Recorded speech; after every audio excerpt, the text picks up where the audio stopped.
Hello, my dear students. Today we are going to start lesson number 1, number system. In your previous classes, you learnt about the different sets of numbers. See this image. It is very common visual. Inside this image, there are given natural numbers. As you know, natural numbers are most fundamental set of numbers. That is also known as counting numbers.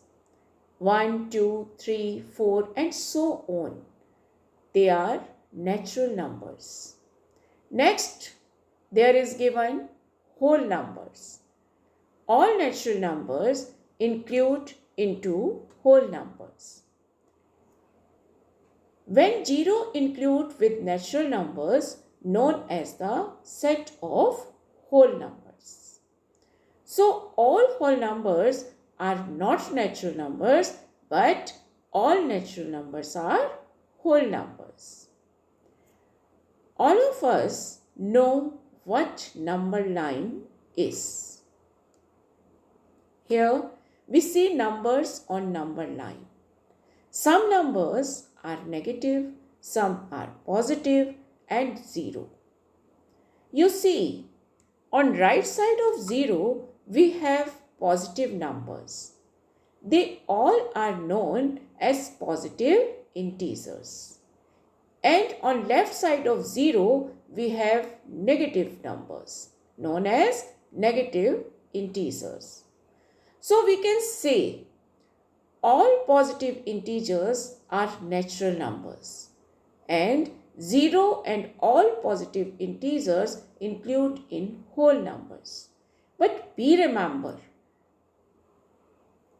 no decimal number include into it. Integers are denoted by capital Z. May you think about the numbers which are given in form of P upon Q like 1 upon 5, 7 upon 12, minus 2 upon 5. Such numbers are called rational numbers. 1 upon 5, 7 upon 12, minus 3 upon 5. We don't use as often as we use counting numbers. But we cannot say numbers like 3 upon 5, 5 upon 7, 7 upon 8 are rational. We need to define it. So what are rational numbers? We can say a number is called a rational number if it can be written in the form of P upon Q. But there are few conditions we need to know. P and Q should be integers. Means only integers should be in place of P and Q. And there is another important condition. Q should not be equal to 0. For example, 3 upon 0. Can you tell me any number which multiply by 0 and get answer 3? No. So, we say this is undefined. All the numbers which are in the form of P upon Q, where P and Q are integers and Q not equal to 0 are known as rational numbers. So, we see all the integers, whole numbers and natural numbers are rational. Why? Because these all numbers we can express in the form of P upon Q. For example, 7 is a whole number. We can write 7 upon 1. Minus 5 is a whole number. We can write minus 5 upon 1 and so on. Rational numbers are also positive and negative. If P and Q both are positive, the rational number is positive. And if P and Q both are negative, the rational number is also positive. But if any of P or Q is negative, the rational number is negative. For example, 1 upon minus 5, minus 2 upon 3. These numbers are negative rational numbers. Now, may one more question pop up in your mind. What about decimal numbers? Are all decimal numbers irrational? Is irrational also a set of numbers?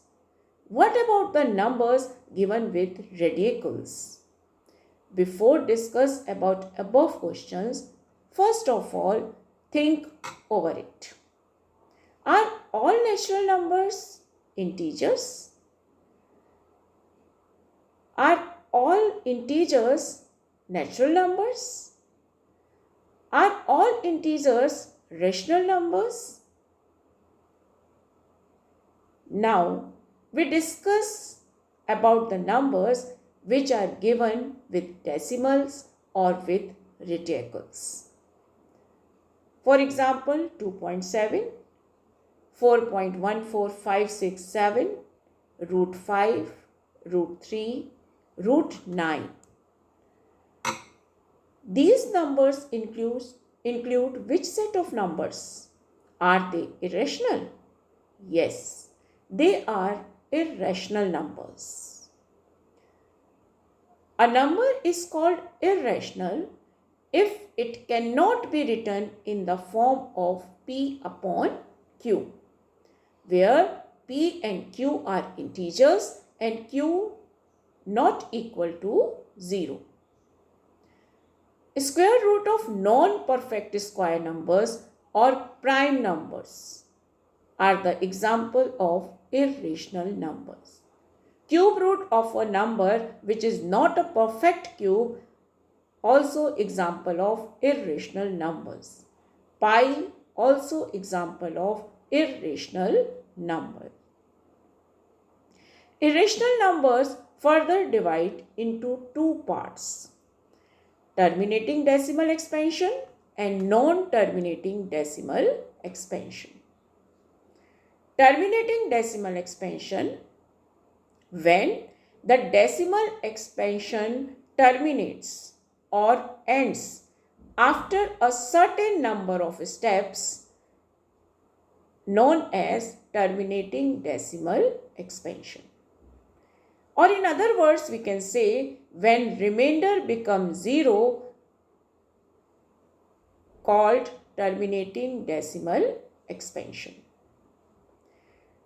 Terminating decimal expansion is a rational number. For example, 40 upon 8, 108 upon 2. When we divide 40 by 8, so we get remainder 0. 108 divided by 2 get remainder 0.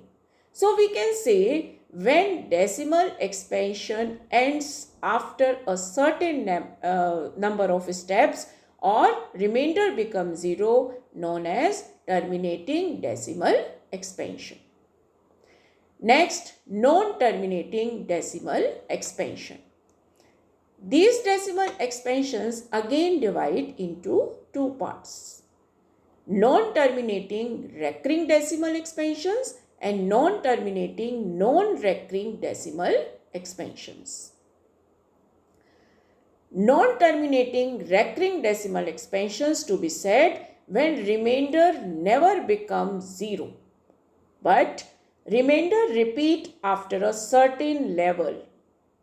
Once again I repeat, when remainder repeat after a certain stage where it never becomes 0, known as non-terminating recurring decimal expansion. For example, 10 upon 3. When 10 divided by 3, we get answer 3.333 and so on, because we get remainder 1 in each step. these non-terminating recurring decimal expansions are rational numbers. Means these expansions can be written in the form of P upon Q. Now, non-terminating, non-recurring decimal expansions. Non-terminating, non-recurring decimal expansions to be said when remainder never become 0 and remainder not repeat at any stage, or in other words we can say you will not find any pattern in the digits after the decimal. For example, root of any prime number, pi. These are the non-terminating, non-recurring decimal expansion, and these are irrational numbers. But we remember one thing. Square root of any perfect square is a rational number. For example, root 9, root 16, root 9 equal to 3. We can write 3 upon 1, so this is a rational number.